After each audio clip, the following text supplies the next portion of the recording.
Hey there! Welcome to another episode of the Star Wars Minute! It's your daily show where we analyze, we scrutinize, and we celebrate Solo, a Star Wars story, 1 minute at a time. I'm Alex Robinson from alexrobinson.fun. I'm Pete the Retailer from PeteTheRetailer.com. And I am Todd Alcott, screenwriter turned graphic artist. I've now got a tarot deck that I made. That's a new edition is coming out, and you'll be able to get that at my Etsy store. Just Todd Alcott Graphics at Etsy. Well, thank you for returning to the show. It's been a few years since we've had you on, but glad you could return. It's been a few years. In the time that I've been away, I've made a career transition.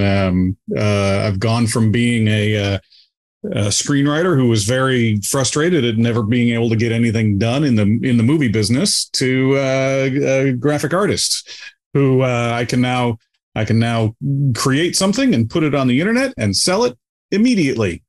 And it's a big change. So I couldn't be happier. Do you keep kind of are you like gun shy about getting like studio notes back on the stuff that you post to your Etsy store? It's funny you say that, because as a graphic artist, I do a lot of book covers and album covers and things. Mm-hmm. And I have this kind of leftover PTSD from 25 years of being a screenwriter, where if someone is like, yeah, no, this is really good, I was actually thinking of something completely different that I didn't tell you about, but I expected you to do it instead. Right. And I just go like,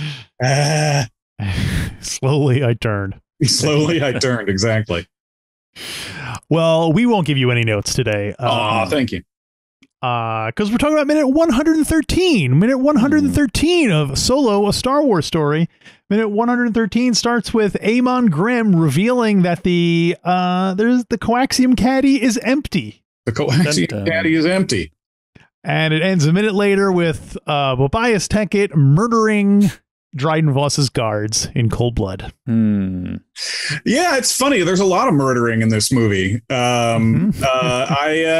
noticed that this time around, where I was like, okay, so now you're breaking into the spice mine. Cool. I like that. Yes, good breaking into the spice mine. Oh, you just murdered a couple of guys. Oh gosh. Those were just guys who were working at, well, I guess they were slavers. Yes, they were slavers. All right, go ahead and kill it. Ethically compromised. Right. Yeah. But do you think the series would have been as popular if it was called Star Murders instead of Star Wars? I'm trying to think if there's anybody that Luke like straight up murders. I mean, do you count stormtroopers, or are they bad guys? Well, I mean, of course, yeah. Well, but does he do it in a personal setting, or is it in a military setting? Because if he's part of the rebellion, killing stormtroopers. Yeah, then that's what they signed up for. That's what they were kidnapped for.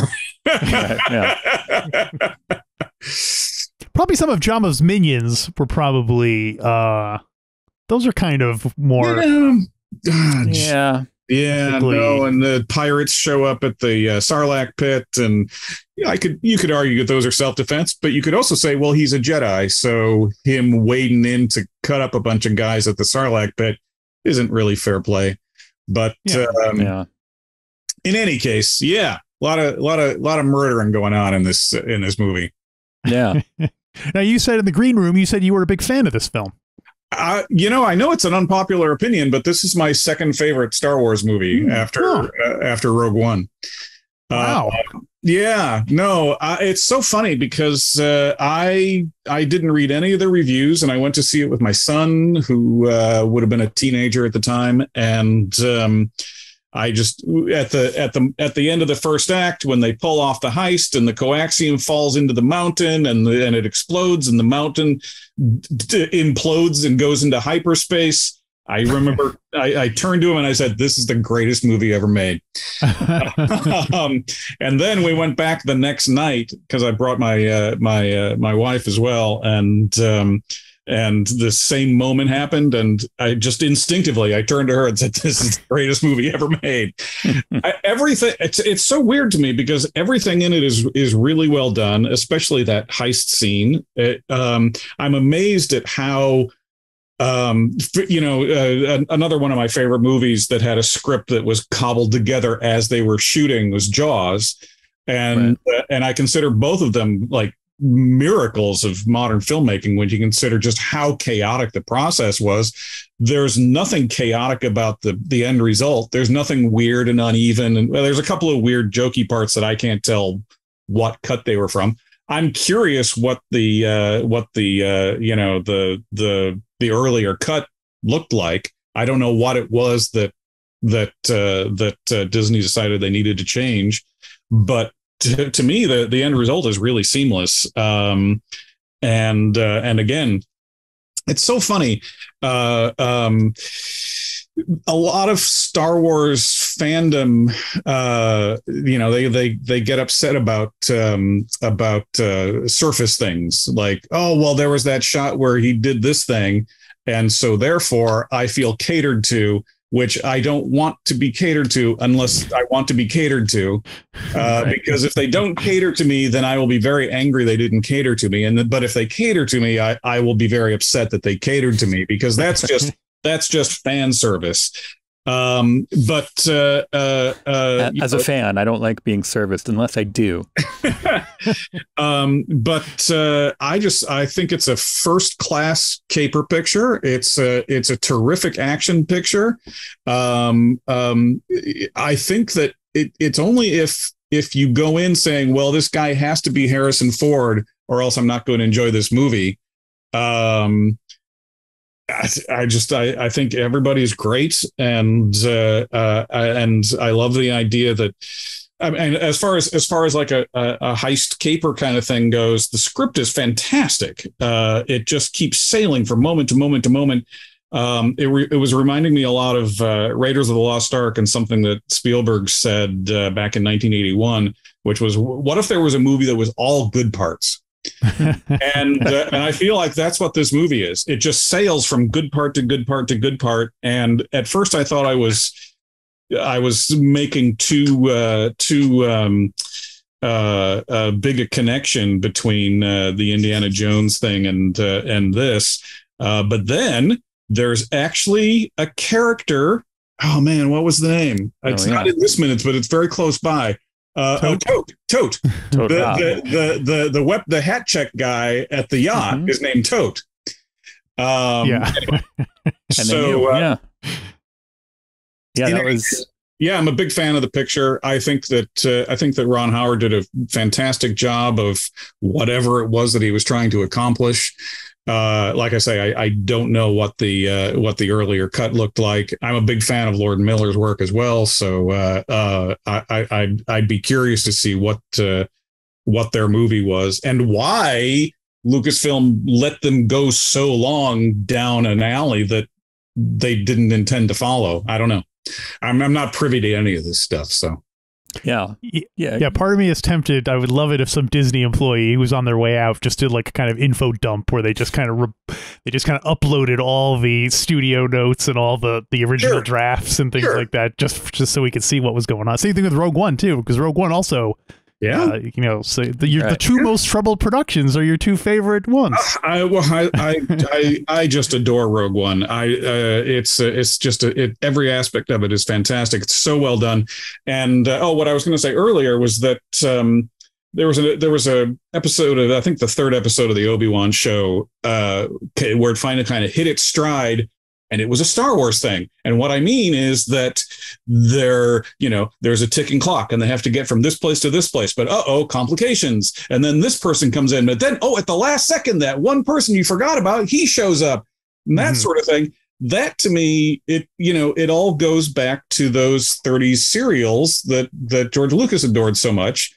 And which is so much a part of Raiders of the Lost Ark, where you can actually you can sit down with a stopwatch and go, that's the first installment, that's the second installment, because it builds. It's 2 hours long, and so there are help me out here. There's 12 chapters, 120 minutes. Each one is 10 minutes long. So it's like like one is a 10-minute serial. And you can look at it in 10-minute increments and go, oh, yeah, there's where that one ends. There's where that one ends. There's where that one ends. Shoot out in Nepal. Here's this thing happening. Here's that thing happening.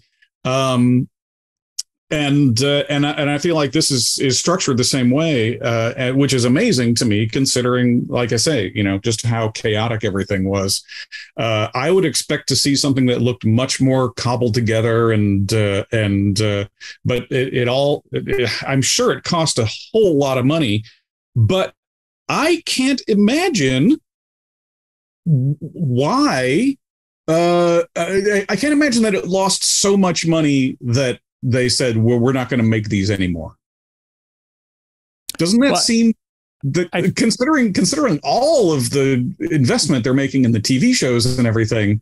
Well, I think that's what happened. I think if Solo just barely missed the boat, I think if it had happened just a little bit later, it would have been conceived of as a Disney Plus show. But I think just the same effort in telling maybe a smaller story or a less kind of, a story outside of the arc of the Skywalker saga, they're just sending those straight to Disney Plus. And that not in a bad way, but there's also some of it does seem like it would be better served being, a cinematic experience. But then some other, like you said, this is so broken down into chunks that we've been, pointing out, okay, this would be the end of the first episode if this was a Disney Plus show. And so I think that the Star Wars stories, I'm not going to say fell victim to, because it's not a bad thing, but they just they morphed, they metamorphosed into Disney Plus original series. Right. But in your guys' opinion, what is gained and what is lost in that process? To me, the TV shows are fine for the most part. Yeah. They tend to be much slower paced. And I can't think of one where there wasn't an episode where I was like, what was that? There was that, there's 6 episodes of the Book of Boba Fett and 2 of them are about the Mandalorian. Yeah. Yeah.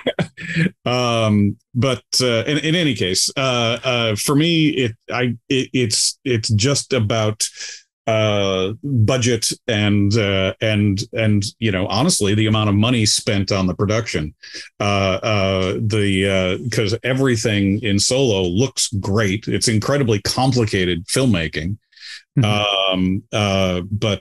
all of the action sequences, they don't look like the Disney Plus shows, which look very good, but for me anyway, especially with the new Obi-Wan show, I start to notice things like, because they've got this thing now where they've got the 360 video thing, all of the scenes take place in the center of a large room that has lots of stuff going on in the distance, but nothing happens. Like no one goes anywhere. They go into the room and then they stay there because that's how they're shooting these things now.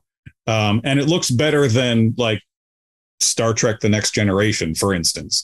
But it doesn't look as good as Solo, which is shot like a real movie. In any case, that's. Yeah. Well, we've noticed a handful of things. Even just a few minutes ago, we had we called it like a Lord of the Rings kind of shot where they were just, walking along a mountaintop, basically. And that kind of, there's a bunch of those where it's just like, scale. It's fun to have scale in a Star Wars movie. Yeah. You know what I mean? Majesty. Yeah. Well, and so much of it, watching that episode of the Obi-Wan show that I was talking about, it reminded me that so much of Star Wars is just about design. And that's what makes it Star Wars.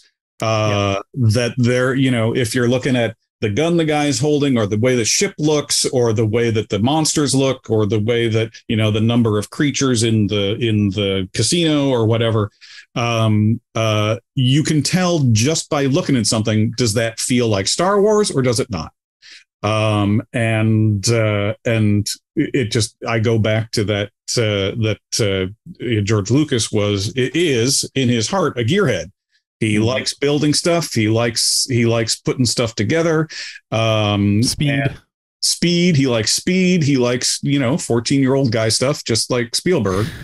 And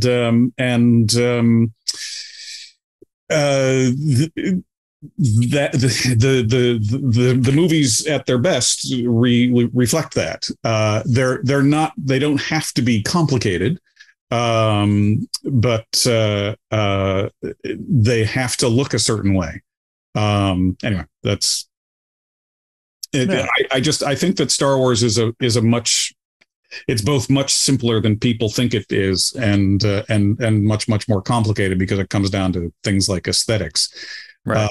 And to me, it's like if you're reading an author whose work you love, it comes down to sentence structure, right? And that to me is it's like you like the way that person puts a sentence together, and you want to spend time with that. And that's exactly the way you feel when you go into a Star Wars thing. You want it to feel a certain way. You want it to look a certain way. You want to get that feeling that you got when you were a kid and they were at the cockpit of the Millennium Falcon and he does the thing and they jump to hyperspace and it was just the most amazing thing you'd ever seen. And I'm sure I've told you that because you guys this before, but when I was 16 and saw the first movie in the movie theater, I went with 3 of my best friends and we sat there and the whole movie played out. And then it ended and everybody left the theater. And the 4 of us, we didn't even turn to each other and talk about it. It was just assumed we're going to stay and see this again, which we did, because you just have to see those shots again. It goes right back to the design that Star Wars and then the credit crawl. And it's like, no one had ever seen anything like that before. Not from my generation, people who had seen the Flash Gordon serials in the 30s. And now that I say that, it's like, that's like saying that, we all remember Top Gun, right? That's what that was for, people in their 60s in 1977 was, those things I remember from my youth. But it was all brand new to kids like me, and now it's 50 years later, and we're elderly, yeah.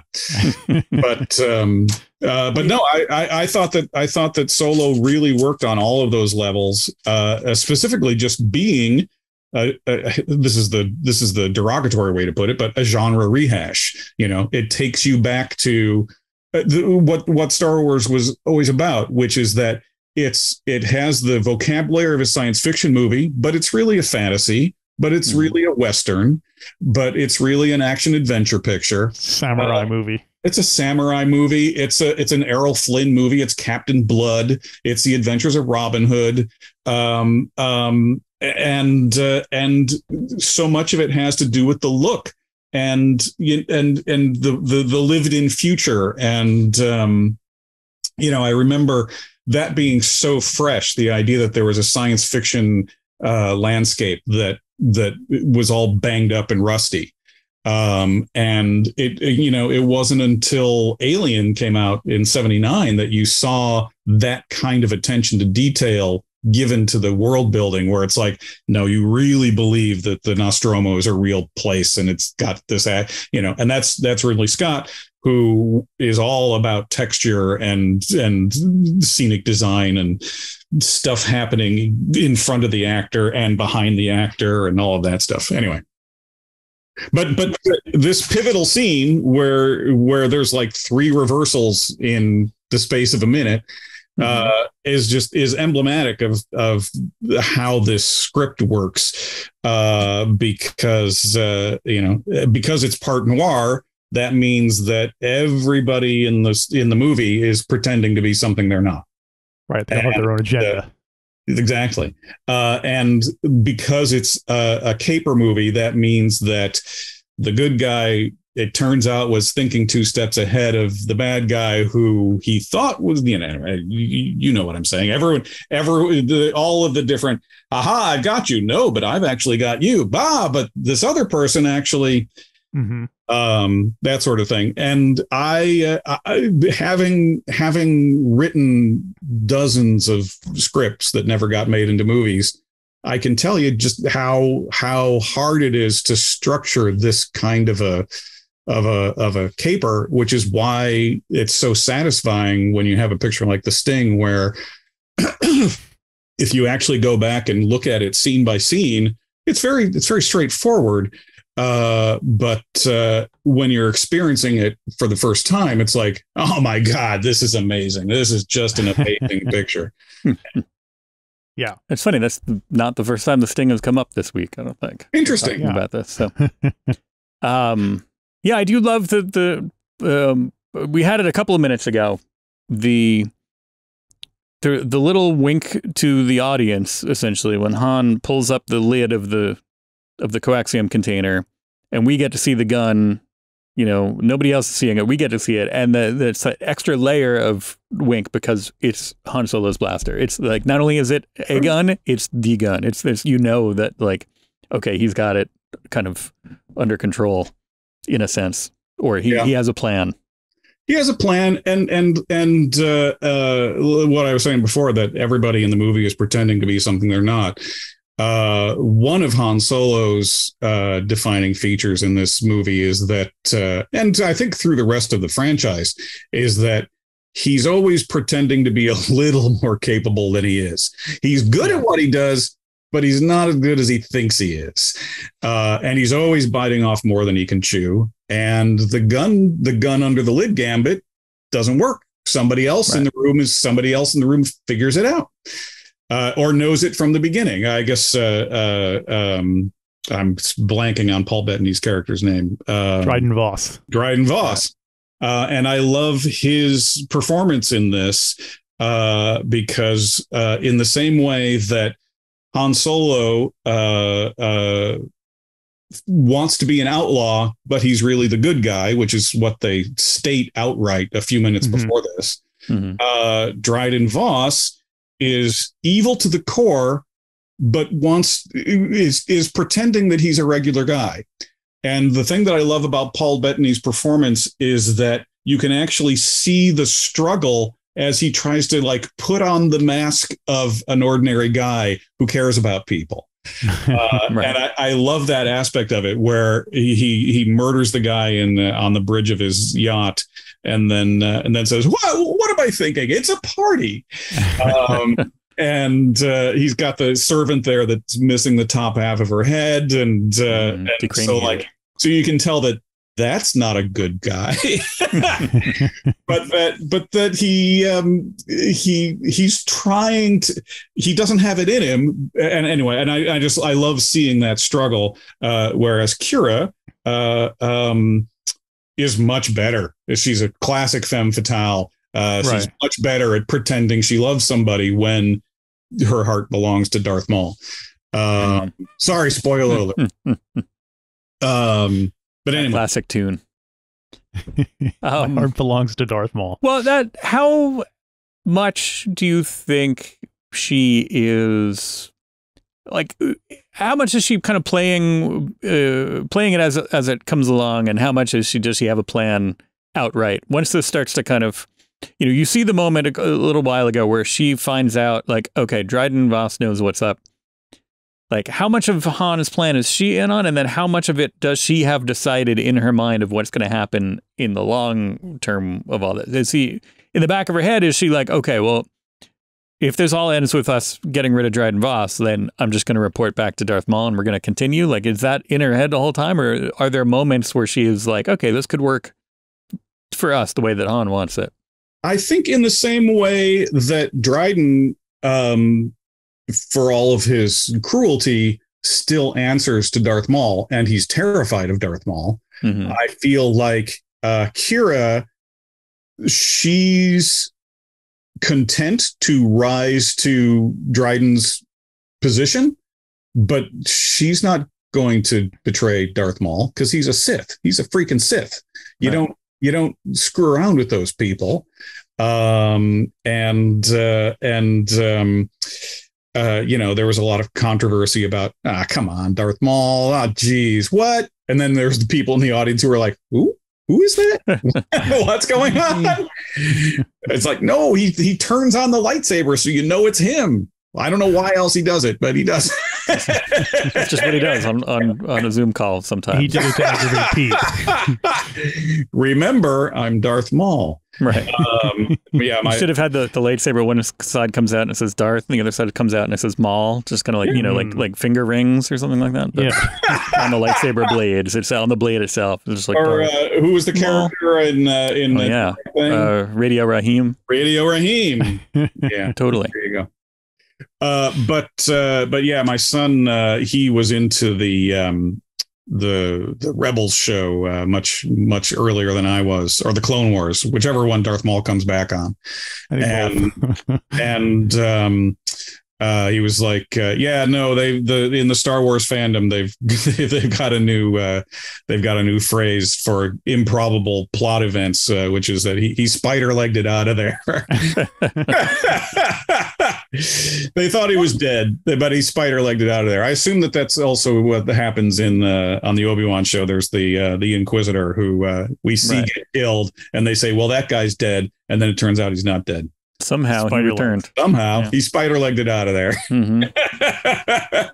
The one thing about the Maul part that kind of not confuses me, but I thought was an odd choice was that, like, as far as the mainstream audience knew, Darth Maul got killed in The Phantom Menace. Yeah.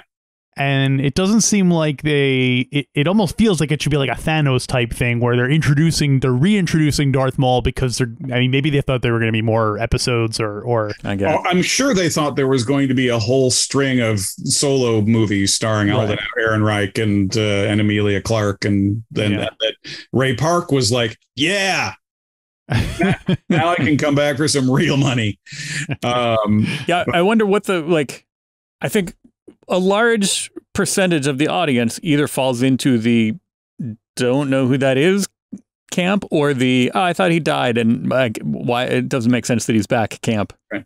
So it is an odd curveball to throw at those people who make up again like at least I'd say 70% of the audience. And I'm under the impression that up until the day they shot it, they weren't sure who was going to be on the other end. That's what I remember. I could be completely wrong, and I'm sure that people will tell us in the comments. Right. That seems like one of those SNL skits where they have different actors auditioning to be the last person, exactly. Like where they have playing different characters. All the different old characters coming back, Exactly. Bill Sebulba is just like, hey, what do you think? That was a weird Sebulba. It turned into a Watto, but this could be Watto too. Sure. Could be anybody.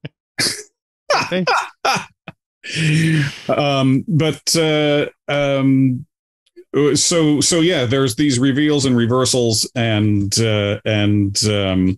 Enfys Nest, is the teenage girl who's pretending to be the badass, and it turns out she really is a badass. So there you go. That comes up in this minute that it's a reveal to us where they're like, oh, there's Enfys Nest. They take off her helmet and it's just an old lady. But I feel like the Death Squad there would just be like, aha, Enfys Nest was an old lady this whole time, and they just kill her anyway. Well, that's true because they don't know what Enfys Nest looks like. Exactly, yeah. We have to assume, yeah. On the other hand, does the hit squad, because these are the same people who got their tongues cut out. The villagers, right. Oh, yeah, so maybe they know them. So maybe they actually know. It's like, wait, you're that old lady. Hey, didn't I cut your tongue out a couple years ago?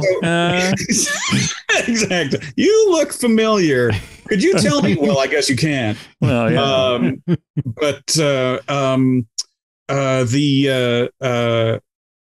I don't know. I don't know why the old lady would agree to do that stunt.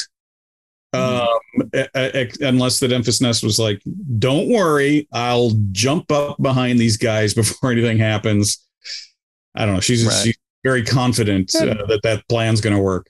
And they really hate the Crimson Dawn presence that much, so they'll do anything, I guess, to get rid of it. And also, it's like, well, the Crimson Dawn came and they cut out everyone's tongues.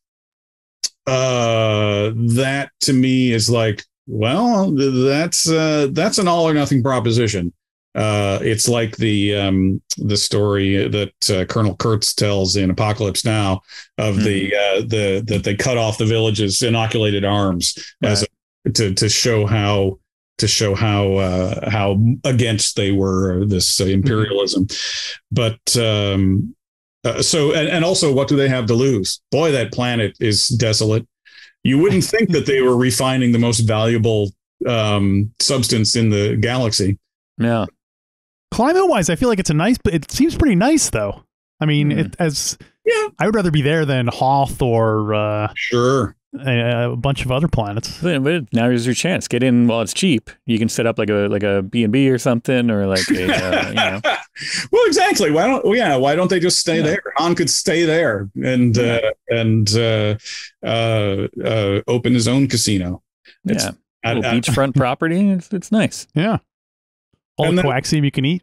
Exactly. Well, it's like, I don't see where the refinery is, but it's fine. It's fine. It's just off camera. It's just off camera. It's underground. It's underground. You put the things in. You put the canisters in that are about to explode and have been about to explode for hours now. I love that the chase through the maelstrom, which I think is brilliantly directed. And they keep saying, "Oh, that's going to explode! It's going to explode! It's going to explode!" Okay, I have to extract it. It's very precise. Like, the whole thing's going to explode. It's never going to explode. Come on. Well, blew up the mountain back there. I guess that was the yeah. And that was refined. Oh yeah. Oh yeah. Yeah. So. It is surprising that the villagers are not, like you said, they're not, they seem like they should be richer, but I guess it's like the people who work in the cocaine processing plant. They're not the ones who make money from it the way the bosses do. You know what I mean?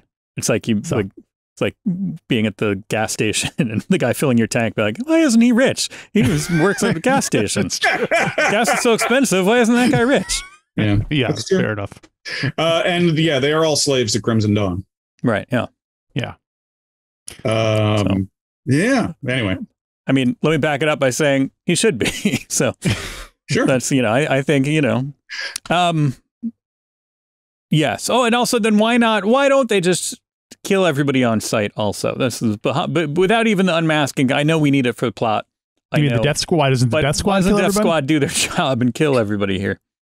Rather than just being like, aha, we got them captured. And, they should just kind of take everybody out. That to me is what Jonathan Demme called the refrigerator question, which is that you don't think about it while you're watching the movie. You think about it when you're in the kitchen later that night. You're getting something out of the refrigerator, and you go, "Wait a minute." And yes, Star Wars is liberally sprinkled with that kind of well, why don't they just? And that's of course the problem with any fantasy. Anytime you introduce a fantasy element, it's always going to be, well, why didn't they just? But that to me is pretty minor. Use the eagles to drop the ring into the. Why don't they use the eagles to drop the ring into the furnace of Mordor? Yeah. Why didn't anytime there's an X-Men movie? Where there's 20 different mutants and there's so many different possibilities of them doing things. Anyway, or why doesn't Ant-Man, exactly. The final question. Yeah.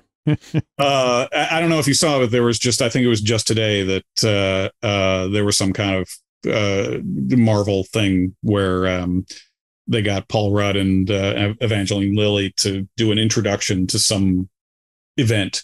And Paul Rudd starts out by saying, first of all, I want to clear something up. There's been a lot of talk about why didn't I just, I don't want to get into it. It's gross, but invade Thanos' privacy. Yeah. And then, okay. So first of all, and then Evangeline Lilly says, if only we had time, but first we have to, it was funny. Nice. But then what happens? Well, I think it just does this end with the reveal, or what's the? Well, that's when Han Solo says, well, Beckett's like, you know what? We can all just take this coaxium and take it for ourselves. And then he kills the guards. That's right. And, right. Yeah. Once he realizes that the entire Death Squad is out in the field. Yeah. Except for the guy downstairs. That's again, that's one of the things that I love about scripts like this is the way that alliances can change on a dime. And that the person you couldn't trust a second ago is now the only person you can trust, and all of that stuff. All of that stuff. I love seeing it. I love it when it's well done. I think this is really well done. I have no idea why it wasn't a huge hit. And I would have loved to have seen 2 more movies of this and the relationship between Han and Kira and all of that stuff. Oh, I also want to say the guy playing Chewbacca is fantastic. He's got some of the best scenes in the movie, and it's just his body language because there's no actor there, but the way that he he makes his Chewbacca noises, it seems very offhand and very casual and very real somehow. I have no idea. That's the other thing that I love about this movie and especially Rogue One is that everything seems completely real in spite of the fact that everything is completely ridiculous. Like none of this stuff could ever possibly happen. I love things like there's the Pike on the Spice Planet, and he's got the little pipes coming out of his little helmet thing, and they're dripping this horrible brown liquid. And it's like, oh God! First of all, I didn't notice that. Who thought of that detail? And how does that guy live? Is that? Should that be happening? Is that condensation from his normal life functions? What is that? Is he leaking? Is he Rudy Giuliani with the hair dye? I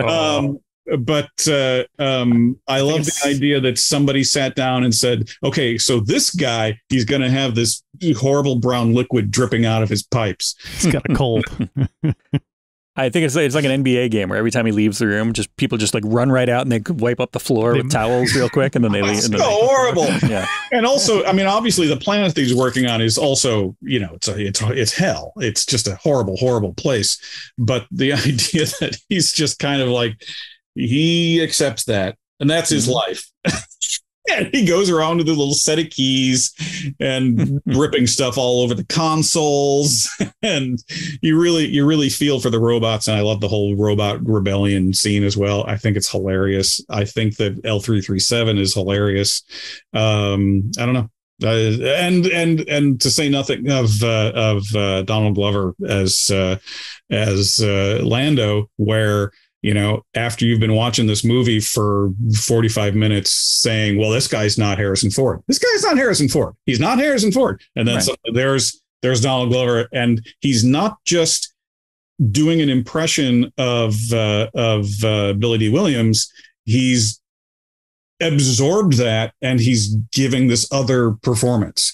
But I had always been a big fan of Donald Glover before that, and watching him just unravel that performance is just fantastic. And he seems to be the one thing in the movie that everybody agrees on. Yeah, when it came out, that was true. But when we started doing this season, I feel like we had a bunch of people who were like, "Oh, he's just doing an impression." I don't think that's true at all. Everyone loved it when it was first came out. It was weird. They were like, "He's the best thing in the movie. They should give him a series," and blah blah blah. And then, I don't know what happened. He's in the same boat with Ewan McGregor, that they took the material, they did like, okay, they're going to do essentially an impression, but they're going to add their own nuance to it and expand the character from there. And I think it's great. And I was impressed with Ewan McGregor on the Obi-Wan show as well. I felt like he really wants to be here. He's not cashing a check. He wants to play this role. The internet agrees. He pretty much owns that role now. Which is impressive considering that Alec Guinness and Peter Cushing were like the ringers from the first movie. That was like the people you included to bring your parents in. Right. Yeah, it's like funny. They were more famous than Star Wars. Yeah. So like odd, you know, like to think of anything funny. being more famous than Star Wars is odd. But then to think about like, oh yeah, well, there's the actor, like they were bringing legitimacy to it because they were like, oh yeah, you know that guy. Yeah. Well, and also but they were bringing this specific, Peter Cushing brings all of the memories of the Hammer pictures. And Alec Guinness had the Ealing Street pictures that he was part of, which is a whole different flavor from Star Wars. But the Peter Cushing aspects of it's like, so Peter Cushing was famous for doing the Hammer versions of Universal Pictures, which had their own campy flavor to them. Anyway, all kinds of textual things going on in those Star Wars movies. But I got my friend Tim Kreider, former guest of the show, and I got him mad because I was saying that I feel like at this point, those are the, like, Star Wars is the thing Alec Guinness and Peter Cushing are known for. Absolutely. Like, and with, you know, he's like, no way, that's, you know, the Hammer films. And I was like, dude, no, where can you even see the Hammer films anymore? Yeah. You know what I mean? It's unfortunate because I think they should be available, but you got to sign up for Hammer Plus. That's the difference. Yeah. The Hammer those. Cinematic Universe. Yeah, totally. Yeah, it's funny. And of course, there's the legitimate question of how is Obi-Wan Kenobi going to end up looking like Alec Guinness in 9 years? But I was really anyway, I don't want to give any spoilers in case people haven't seen it yet, but I was hoping that certain events in the series would, by the end of the series, he would have snow white hair because he would have experienced something so traumatic that it totally turned his hair like being white. Thrown in a fire, for instance. Yeah, right. That's not going to happen. No, he gets thrown in a fire. He's fine. It's fine. Yeah. Well, Todd, thanks for joining us once again. Yeah, I think we're endless. Did you? Yeah, do you want to plug your products again for our listeners? Oh yeah, sure. My name's Todd Alcott. I'm on Etsy at Todd Alcott Graphics. I'm on Twitter and Instagram as at Todd Alcott, TODDALCOTT. Love talking about Star Wars. I think what you guys are doing is great, and I think it's a valuable addition to the massive Star Wars canon that keeps expanding and expanding and expanding. Yeah. And you brought up your artwork earlier in the episode. Big fan of your pop music. Pulp book covers, I guess is what you would call it. Cultural mashups is what I call it. Yeah. You're doing like a literature series. Yes, right now, I just started doing some literature, classic literature, Dante's Inferno and Alice in Wonderland and Moby Dick and Scarlet Letter and things like that. Yeah, and slowly working on those, and I've got a couple of album covers and book covers coming out, and it's all very, very, very busy. Nice, cool. Never too busy to watch a minute of Solo, a Star Wars story. Which we appreciate. Yeah. Cool. Well, we are going through Star Wars minute by minute, but were you aware there are over 200 other Movies by Minutes podcasts? Everything from, I'm not going to say that the talking cat, because I say that every single time, but everything. I don't think there's any Hammer minutes. I don't think anybody's done any of the Hammer movies minute by minute. So I think someone was doing Dracula minute, right? But not the Hammer version. Not the Hammer. I think they were starting with Bela Lugosi, and they were going to. Oh, they're doing all the Draculas. Dracula. I couldn't say. I don't know. Interesting. All right. Were you guys the first? Parallel development point of view. Yeah. We, as far as we knew of, we were the first. We thought we invented it, and then somebody pointed out after a little bit, like, oh yeah, these guys have been doing that with Lebowski for a while, and there were a show called Gutterballs. They had been doing a podcast analyzing each minute of Lebowski, unbeknownst to us. But then, the most of the ones from the current crop are either directly inspired by us or inspired by shows that were inspired by us. So cool. We I know that there was the Godfather one and Yeah, and I'm sure there's like a Citizen Kane minute. Anyway, I don't know. I think there should be, but I don't know if there is, actually. I don't know if there is either. That's interesting. But in any case, we should all go to moviesbyminutes.com and check out if someone is doing Citizen Kane and or one of the other couple of the other movies that people are doing. Moviesbyminutes.com. There is, in fact, Citizen Kane Minute, we know. Yes. Sing, sing, Geddes, sing, sing. There's a lot. All right, so we'll see you guys tomorrow for another Star Wars Minute. Star Wars Minute.